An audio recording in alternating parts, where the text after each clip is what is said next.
The next morning, Miss Lee greeted Posey at the door to her classroom. "I moved everyone around," Miss Lee said.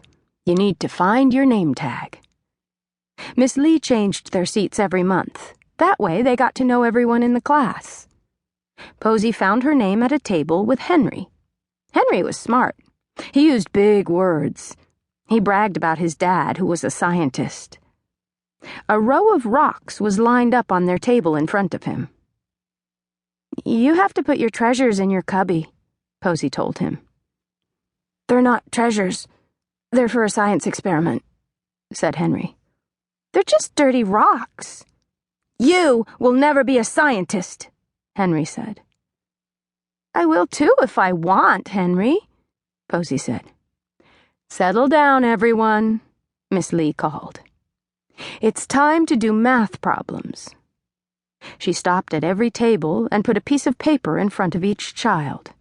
When she got to Posey's table, Miss Lee told Henry to put his rocks in his cubby. "I want you to take your time with these problems," Miss Lee told the class. "Some of you rushed last week and made mistakes." Posey had made 2 mistakes. Today she wanted to get them all right. She wanted Miss Lee to say, "Great job." The first 2 problems were easy.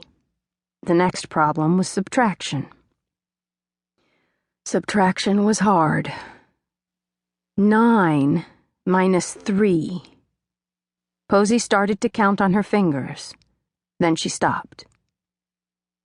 "Miss Lee," Posey said, "Henry's humming." "Shh, Henry." Miss Lee held her finger to her lips. "I like to hum. It helps me with my work," Henry said. Miss Lee came over to their table.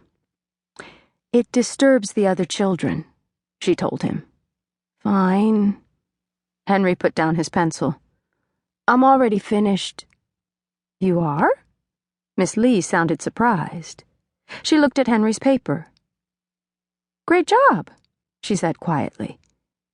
Posey frowned. "At home I do 3rd grade math with my father," Henry said. "Be quiet," said Posey. "Posey," Miss Lee said. Posey went back to work. No fair. Henry was the one who was humming. At recess, Posey said, "That Henry makes me so mad. He thinks he knows everything."